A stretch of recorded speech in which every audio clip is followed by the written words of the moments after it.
Bonjour, bonsoir chers compatriotes, bienvenue dans votre magazine Actualité expliquée. Nazali Fabian Varkouswanika, Wabukaka Bakata, Kapungam Miamia Kongungunga, Kuputu Bozaïdon, branché sur www.changu.com, Télé Changu, la web télé de la culture de l'excellence. Alors, émission actualité à l'élo, Torolobelao et Taliba, manifestation et salami le 4 juin, manifestation on a niveau à pouvoir, sali marche pour l'anniversaire.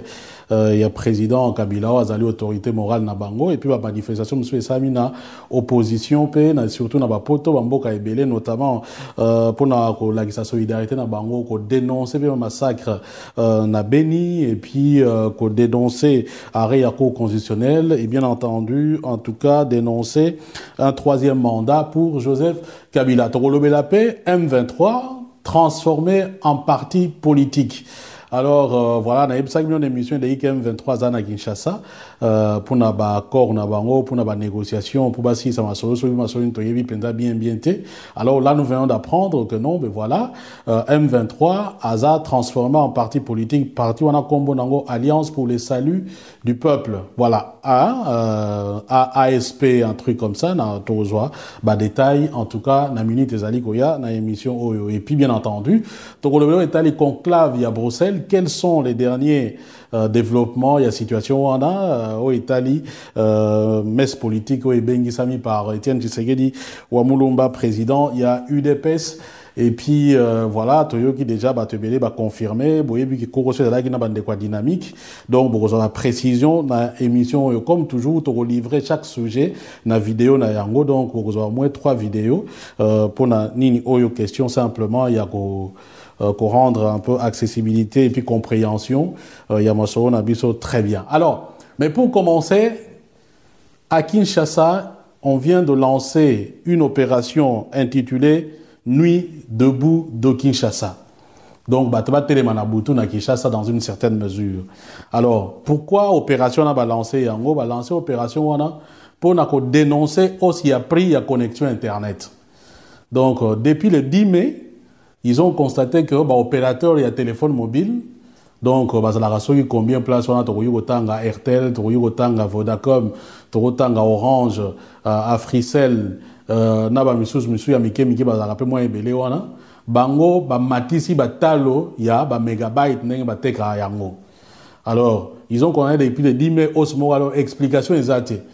Ton gouvernement bazo pesa explication té ba opérateur bango moko bazo pesa pe explication té alors bazo comprendre té exemple bazai ko somba 50 gigas na $100 sikoyo les mêmes 50 gigas est commis na $500 donc bobeta machine bota sur niveau ya nini bon ceux qui bato mususu pour peut-être ba na pouvoir ba ko se permettre yango ce n'est pas le cas pour na petit peuple. Bon, imaginez-vous que moi 100 francs à quel sont sur mois d'unité, si on a été sur comment combien, si on va multiplier on fois 5. Donc entre-temps, bon on a maboko batuzo mo anate, l'état zo futate, l'état zo bongisa makamute na Italie, batu bazala bien, mais biloko esengeli batu ba vivre nango biloko ezoko mata. Est-ce que zali ndenge to mona na Congo Brazzaville période de campagne électorale, bien période de publication des résultats, carte internet, dans Bambouk bien en Afrique et comme Bongo, est-ce que c'est une façon, il y a aussi la yango, il y a Katani, tout ça, on a janvier, tant que mon boulot est en janvier 2015, vous voyez, sur ma loi électorale, Kata qui va connexion internet sur toute l'étendue du territoire. Est-ce que ça Bongo, alors quand on dit que ça a commencé le 10 mai, ben, on peut aussi se dire parce que le 10 mai, on était en préparation, il y a manifestation, le 26 mai, il y a opposition.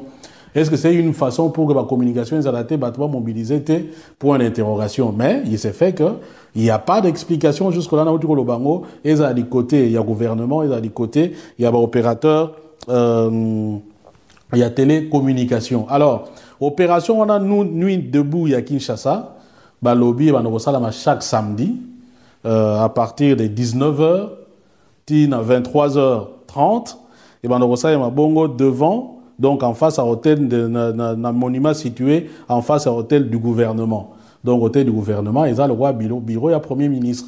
Donc place yango et banda kosalema. Donc on a autre sabino tina nango pour na aussi yanini. Bon, maintenant total en opération on a yango aussi peut-être l'idée en soi ils en ont bien parce que bateau mon photo il va rappeler qu'on revendiquer parce que ça droit à mutu so que logo wa tout le monde a pour n'aller pas tant mutu pas mati 1 centime bateau bani ko ima peut tant ba manifestation ça les mis prix à essence so que mati et ainsi de suite mais quand on a des prix qui augmentent au quintuple les gens ont quand même le droit de pouvoir revendiquer, de se poser la question, ne fût-ce que pourquoi est-ce que ça pas une technique, est-ce que nini tout ça, est-ce que ça problème nini, voilà, rationner connexion pour nini, voilà, il faut quand même être un peu clair. Donc je disais opération, on a, si l'idée est bonne, mais on peut quand même se poser une question sur faisabilité, si l'objectif c'est vraiment de mobiliser Batebele, ok, on a Boutou de 19h à 23h30. D'autant que tu as déjà que 22h dans le quartier, tu vas aller. Car au courant, tu vas rater. Donc, est-ce que l'organisateur va prévoir, par exemple, établir le problème de sécurité? Moutou a une manifestation, so admettons à Outi Masina, Bisobana Chango, à Outi Masina Kuna, à Yena Gombe, pour ça la manif wana.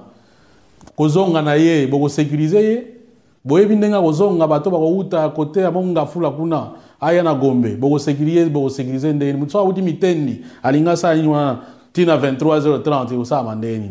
Donc là déjà on se pose quand même quelques questions du point de vue de la sécurité, et puis en dehors de la sécurité même accessibilité yango moko. Muto a outi maluku. Pour y avoir ça la nini, y avoir ça la city nous on a devant hôtel du gouvernement. Tina 23h, soka bi bonga na hôtel tina 23h30. Est-ce que bokani tu vois ozonga maluku ndeni? Soka uti monga fula kuna bien mpasa ba coin ya nini ya nini akoya kozonga nasi ti na 23h30 azali na Gombe akozonga ndenge nini bokotia ba transport ou bien bokotia ba transporter. Donc voilà, parfois on pense à des histoires et cause en a bien, mais il faut aussi penser à ce que voilà, faisabilité n'a pas bien, de sorte que bateau base à la possibilité, il y a ça quelque chose, surtout ce qu'on idée en tout cas, ils allaient bien. Voilà un peu l'information de tout quoi comme tous en actualité expliqué, na pesibino yango, boye bakeno, bande kona Kinshasa, bazo sala nuit debout de Kinshasa pour nous dénoncer hausse. Il y a pris donc augmentation, to bomati. Il y a prix, il y a connexion Internet, giga par exemple, on a pris un exemple à 50 gigas, et ça là qui $100, si koyo, et autres kama $500, explication moko, ikeleve. Si tu continues à point d'abisso, il y a nini, il y a liboso, auto canal, auto présentant, il y a une manifestation.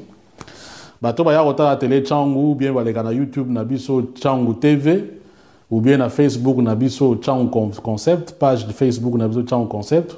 Bah mon avis par exemple diffuser qui manifestation oyo et les gars qui na Bruxelles besoin on a ba image des autres défilés donc ils a bandeko bah ça les manifestations on a Bruxelles pour na dénoncer bah massacre il y a bandeko na biso na Beni et puis ko dénoncer arrêt à cour constitutionnelle boye besoin ko permettre président Kabila tikala en place à ce qui est élection et ça limité alors que bon pour le commun des mortels on sait très bien que c'est le pouvoir qui multiplie les gestes pour que l'élection soit à la tête. D'ailleurs, le Bélaon Nanini et la récente déclaration à secrétaire général à partir au pouvoir, donc M. Henri Mova-Sakani, les Européens, ça va tout raison, que Bakani savons que non, voilà, l'élection est bloquée de façon intentionnelle. Donc, je disais, entre autres, il y a un peu à Babimaki, et puis voilà, pour Koboya Makamweta, les glissements, donc, Basengapé, respect, il y a constitution. Parallèlement, à Kinshasa, le 4 juin, manifestation Zalaki. Mais awa bango ezali pona makambo to lobi awa te no ba bundela makambo Beni ou bien banini wana te bango bakendaki po bakumisa mbotama ya président Kabila o azali autorité morale ya parti politique na bango PPRD na ba batumsusu ya majorité. Donc ba lobi ka botama un certain 4 janvier, qu'est-ce que je dis 4 juin 1971. Voilà, officiellement eza yango wana. Bango sikoyo ba sali marche. Hein? Ça lui marche. La que non, mais voilà, la ligne président na bango marche soukaki na Vélodrome, na stade Vélodrome ya Kitambo. Polémique est bimi sur chiffres déjà. Avant de continuer dans mon zindo na discours. Tout le monde va bakabili sur internet va bien 2 millions batu bazalaki wana. Bamsu balobi 5 millions.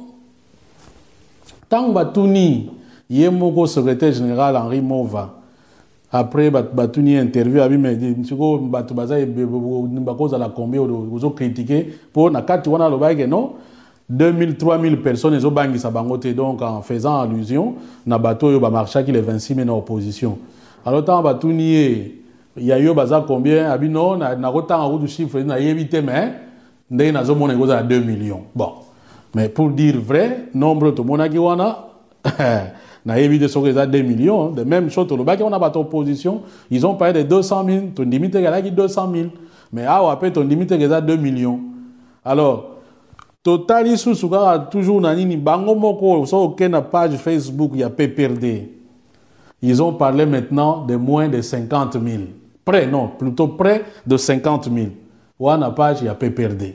Donc, vous allez voir qu'au 5 ans, il y a la majorité, simple, autorisé, chiffres variés, ils ont 5 millions, 2 millions, 100 000, près de 50 000. Alors, Nini Sonia Rollet, Azali m'a envoyé spécial, il y a RFI, na République démocratique contre na Kinshasa. Il y a un tweet moko a rappelé ba dire mutumo wa lobi que non malgré que batouana ba sangisi ba moyen à l'état batouana ils ont réquisitionné même ba service public à l'état na ba entreprise d'ailleurs par exemple là, vous pouvez voir banderole il y a ministère sur hydrocarbures na tieli bino ngo alors na tweet on a lobi que non ils n'ont même pas réussi à mobiliser au-delà de 10 000 c'était moins de 10 000. Ah na moni ba commentaire ba tobandi ko finga Sonia Rollet o ezamboka na yote ozo ko sa nini voix de l'Amérique kuto aye ko pesa susu nini chiffre mususu mystique susu à lobby -5 donc moins de 5 000 nde mutu bazalaki wana tout ce que je dis ndenge na lobaka toujours nazo pesa bino ba référence soko kei na voix de l'Amérique ko mona ngo soki bokei na Twitter na compte Twitter ya Sonia Rollet bo mona yango donc je n'invente rien ba biloko to nazo pesa bino toujours nazo pesa no ba source bino mo bokoki donc ko vérifier alors la manifestation, on a le point le plus important et les messages Oyo et Pesamikuna. Secrétaire général, il y a PPRD, Henri Movasakani. Il y a Lobiboy. Na public na yé. Premier message de retenir que non, bah, opposant Boyeba, que élection est athée. Hein? Boyoki, ou élection est athée. Bah, yébiti bino bongo. Boyebela. Élection Ezate Kabila Akoumela. Premier message. Deuxième message, ezali que bazana projet il y a référendum. Alobi boye abi bazo benga bino na dialogue ayebisi bo opposant bazo benga bino na dialogue bolingo yate. Mais vous oubliez que masolo pe o kene pe na niveau ya référendum. Alobi de toute façon Rwanda sali yango eloko moko esalamite. Burundi asali yango eloko moko esalamite. Congo Brazzaville a sali yango eloko moko esalamite. Il faut savoir lire les signes de temps. Kotanga ba signes de temps, ça dit il faut tala makambo ndenge ezoleka na nzinga na yo. Soki eloko esalamite donc en conclusion, oya lobite biso to lobelie ezake non en conclusion biso beto kosala yango eloko pe osala mapete. Quand il dit il faut lire savoir lire les signes de temps, tokozwa ngo à deux niveaux. Na niveau ya mboka place makambo esalami et puis na niveau ya attitude à communauté internationale. Donc na niveau mboka iloko moko esalami te ba mate bango mutu moko va fongoli munoko na ya zate. Et puis na niveau ya communauté internationale, bon ba msulu ba tie mo minoko mike après ba kangi minoko. Tous exemple à Congo Brazzaville, France mutu donc ba watro bazo copier na bango. Donc bango ba bili faut savoir lire les signes de temps. Et là moko osalema ezate. Et puis, à l'objet, mais président Zana Mwana Moukeske, que bien sûr, mon amour, à retraite à 45 ans.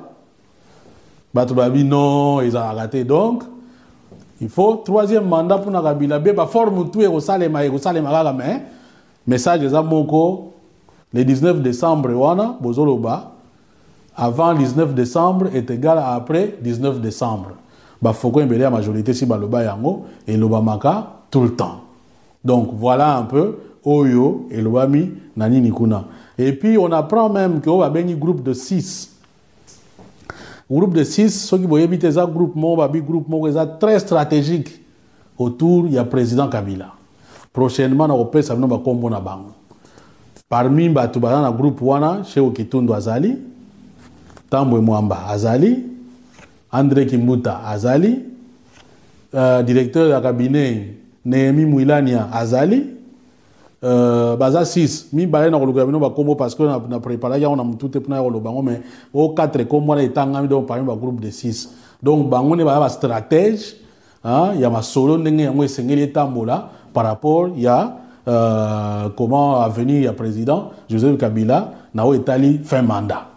Donc voilà. Donc en gros, eza yangwana makamundenge zo tambola lelo na République démocratique du Congo, surtout Italie côté ya marche oyo ya batu ya gouvernement. Alors tant mo valobi bongo ba réaction pe mi Félix Tshisekedi apesi ba réaction na bango et ainsi de suite. Alors maintenant, question si toujours qui se poser dans des problèmes dialogue. Est-ce que dialogue, ceux qui continuer à le dialogue, face à la position, et là on est épais à moins qu'on consomme, quand on va le dialogue comme si en face, baza bien intentionné par rapport à l'objectif au Italie alternance. Bango bazo yebi sabino côté bango bazo kende. Donc en fait, le message aussi que venons au dialogue pour que boya kondima masolo bisone tozo kanisa. Parce que ce bondimi yango te aussi mbate bango baza dans la logique na bango. Et on fait d'ailleurs remarquer dans par exemple, un article on a Jeune Afrique, que finalement, Lelo Kabila a tous les jeux politiques dans Maboko, parce que du moment où tu as un cours, comment arrêter à cours constitutionnel, pour naïe, et Sengeli, voilà, Azan est déjà allié Mokwa Makasi. Bino Atabo lobby, Yekuna Koute Tali, donc la seule façon de faire changer les choses, c'est la rue. Ngam na lobité. Donc, bateau moutou aza armé, ou bien moutou aza na matière de sécurité na maboko nae. Donc, la seule façon de faire plier est za balabala. Mais or, si ko tozo mona ekoto olie bateau ba kenatan na sens wana, bateau ba bazo kanjande mususu. Alors, to yebite si ko te rotala, comment le conclave y a Bruxelles et gozala comment ça va résolution ni ba stratégie ni quoi arrêter par rapport à la situation wana tout en sachant que ba on sopé ba lo bapé même langage té na o etali makamnenge zo tambola siko. Alors maintenant de comment va tuninga bi mais tozo comprendre té pourquoi la majorité bazo sala boye tozo comprendre même bateau tout monde a une ba intellectuel tozo comprendre notamment bateau il faut dire la vérité baza déçu un peu d'attitude non et puis na ba langage il y a ambassadeur mo va sakani parce que belé ba yebaki comme mutu mo calme banini mais place wana bazo mona ilo mususu et ainsi de suite.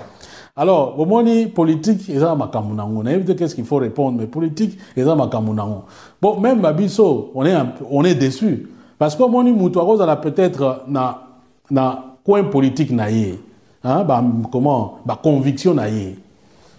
Mais on peut lui reconnaître réellement, muto même si a pengwa, mais muto yo aza muto maele. Muto même si aza boye, muto yo aza boye. Mais na web ça non moins long parce que mon a un comportement ba tumsusu mon a échangé ou bien ça li boye na kan saka prof na biso mo waza ça so lo mo wabi baleki. L'ivresse du lait et l'équi, ivresse yamasanga. Hein? Donc, kwiti yamiliki, bandekonanga et l'équi, kwiti yamasanga. Au moins, il so a langue, ameni masangana ya langue. D'abord, il fait moins de dégâts. Akoyi ko sala buzoba, mais akosala ngona milieu moko restreint. Na bara meleli, peut-être nanzela zokende, et il va faire moins de dégâts à la population. Mais muto ana kwiti ya miliki hata za mayele ezande miliki tondi bongo échanger makambo et aussi mbasuti. Donc au moins siko muto azota oh mais muto ndenge bino bomo ya ali boma ou bien sokine ndenge ni poto zo comprendre le souté comment azaboye kwiti ya miliki bande kona ngai na kanza sumo sene mo sengwa loba elo bombo ya lobi abi tant que président a connu la conférence nationale au Conseil de la République, Parlement de transition, pour justifier pourquoi il s'accroche au pouvoir. Alors oui, mais le pouvoir corrompt, le pouvoir te rend, les autres personnes ont une invincibilité, donc ça dit que tu vas aussi monter, tu vas longa, abisoko za na béatitude te, aux a moins difficulté à résister na kwiti ya miliki ya pouvoir. Le soko dans la béatitude terre, ba béatitude là le roi honnêtement, nzamba azotala yo pena lo lenge moko bien et puis azobatela yo pe ozondimelaye.